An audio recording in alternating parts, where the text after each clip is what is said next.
మనోజ్, నువ్వు నా బిడ్డవి. లక్ష్మీ ప్రసన్న, విష్ణువర్ధన్ బాబు, మనోజ్ కుమార్. నిన్ను ఎలా పెంచానురా నేను?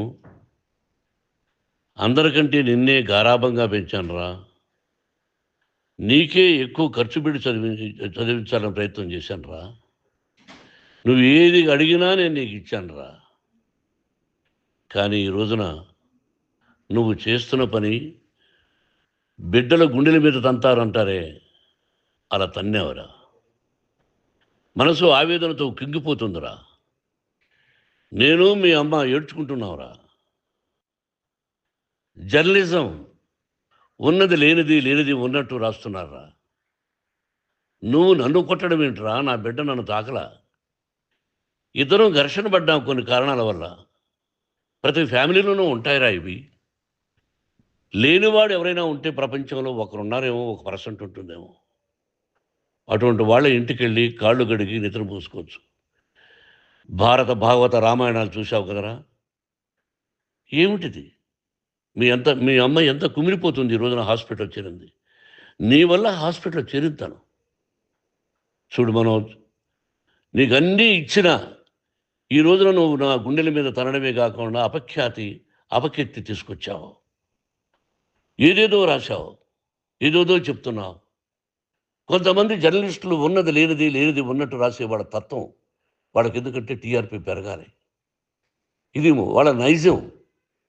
మనం మార్చలేము. వాళ్ళందరి మీద మన కోర్టుకు వెళ్ళలేము.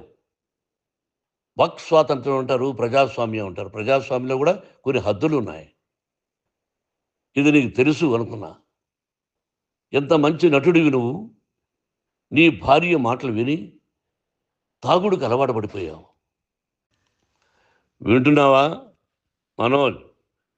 ఎవరిని నమ్మాలో ఎవరిని నమ్మకూడదో పరిస్థితి తీసుకొచ్చావు. విద్యాలయాలు ఎంత గొప్పవిరా. మనం 25% కులమతాలకు అతీతంగా ఫ్రీ ఎడ్యుకేషన్ ఇస్తున్నాంరా. క్యాస్ట్ అనేది తీసేశానురా 92లో ప్రాస్పెక్ట్స్లో. నువ్వు చదువుకున్నావురా. అక్కడ చదువుకున్న బిడ్డలు ఐఏఎస్, ఐపీఎస్ అయ్యారురా. ఎంతోమంది గొప్పవాళ్ళు అయ్యారురా. నువ్వు నటుడుగా ఎంతో గొప్పవాడివి. తాగుడికి అలవాడబడి నువ్వు నీ భార్య ఇంట్లో బిహేవ్ చేస్తున్న విధానం ఆ భగవంతుడు సర్వేశ్వరుడు తెలుసు. భగవంతుడు చూస్తున్నాడు రా. నేను తప్పు చేసినా, నువ్వు తప్పు చేసినా, ఎవరు తప్పు చేసినా. ఎంత అవకాశం ఇచ్చావు మాట్లాడుకునేదానికి అందరికీ. ఇన్ని సంవత్సరాల్లో మన విద్యాలయాల్లో ఒక్క తల్లి కానీ ఒక తండ్రి కానీ ఏమైనా చెప్పారా? ఆ బిడ్డలు మన బిడ్డలు రా. మీరెంతో నాకు అక్కడ ఉన్నవాడు కూడా నా కూతుర్లు, నా కుమారులు. ఎంతమందికి ఫ్రీ ఎడ్యుకేషన్ ఇస్తున్నావు. వాడి దగ్గర ఏది ఆశించరా. నువ్వు ఎందుకు ఇలా తయారైపోయావు? ఎందుకు ఇంట్లో ఉండే పనివాళ్ళని అందరినీ కొడుతున్నావు? వాడు పని చేసుకోవడానికి మన ఇంటికి వచ్చాడు రా. ఆ పనివాడిని కొట్టడం చాలా మహాపాపంరా. నేను వేరురా. నేను దండించడం వేరురా. నేను ఎవరిని ఆ చిన్న వాళ్ళని కొట్టి ఇచ్చేసి చేయలేదురా. సినిమా ఇండస్ట్రీలో మోహన్ బాబు కొడతాడు, తిడతాడు అంటే అది షూటింగ్లో జరిగి ఉండొచ్చేమో. కానీ ఇంట్లో ఉండి 10 సంవత్సరాల నుంచి 20 సంవత్సరాల నుంచి పనివాళ్ళు ఉన్నారు. నేను ఇంట్లో లేని సమయంలో వాళ్ళందరినీ కొట్టి వాళ్ళ ఫోన్ లాక్కొని ఒకడైతే చచ్చిపోవాలి. వాడు పోలీస్ కంప్లైంట్ ఇచ్చి ఉండొచ్చు. నేను వద్దు అని వాడిని బతిమాలాడు. పోలీస్ కంప్లైంట్ కూడా ఇవ్వలా. ఇంకైనా నువ్వు నీ భార్య మారి బయట ఉండండి రా అన్నాను నేను. లేదు డాడీ, తప్పు చేయలేని ఒకసారి వచ్చావు, మళ్ళీ తప్పు చేశావు, మళ్ళీ వెళ్ళావు, మళ్ళీ ఈసారి తప్పు చేయనన్నావు. ఏమండి వీడు తప్పు చేయడం అని మీ అమ్మ చెప్పింది. ఇంట్లో పెట్టుకున్నా. మళ్ళీ నువ్వు చేస్తున్నది, ప్రతిరోజు నువ్వు తాగుతున్న విధానం నీకే తెలుసు. ఇది ప్రజలు నమ్ముతారా లేదా అనవసరం నాకు. నేను నీకు చెప్తున్నా, ఇంతటితో పులి స్టాప్ పెట్టాలి. 3 రోజుల నుంచి రకరకాలుగా రాస్తున్నప్పుడు నా మనసు ఆవేదనతో ఉంది. మళ్ళీ చెప్తున్నా, Mohan Babu university is greater than temples. Greater than temples. బిడ్డలను కాలేజీలో చేర్చుకునే ముందు చెప్తారు, అన్నయ్య ఎంత ఉంది యూనివర్సిటీ రూల్స్, ఇది మా పద్ధతి, మీకు ఇష్టమైతే చేర్చండి.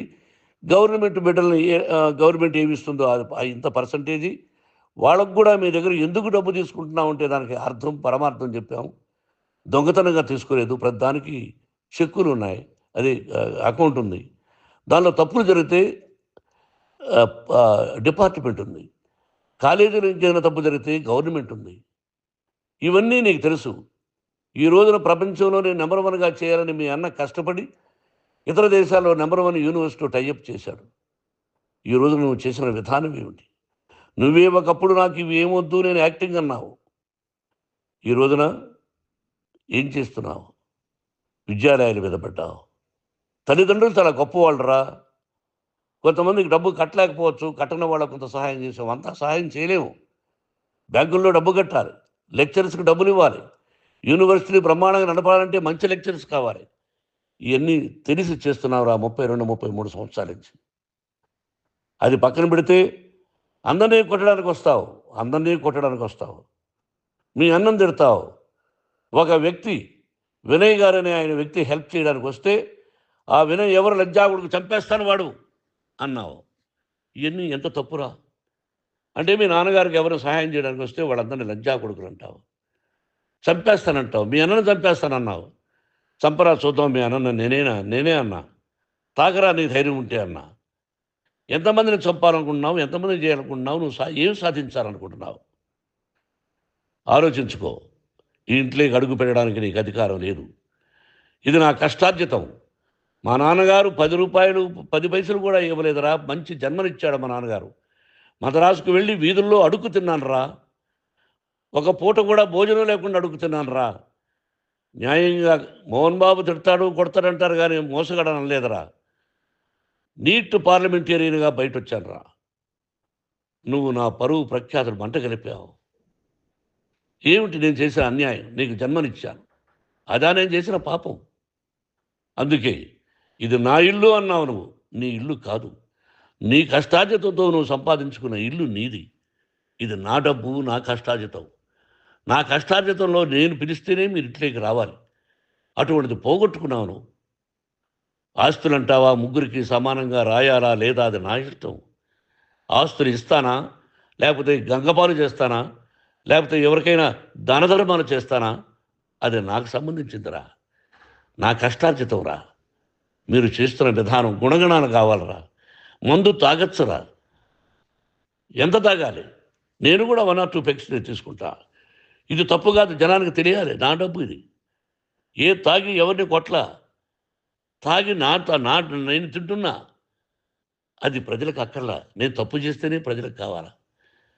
ఇవన్నీ ఉన్నాయిరా. ఇవన్నీ తెలుసుకో.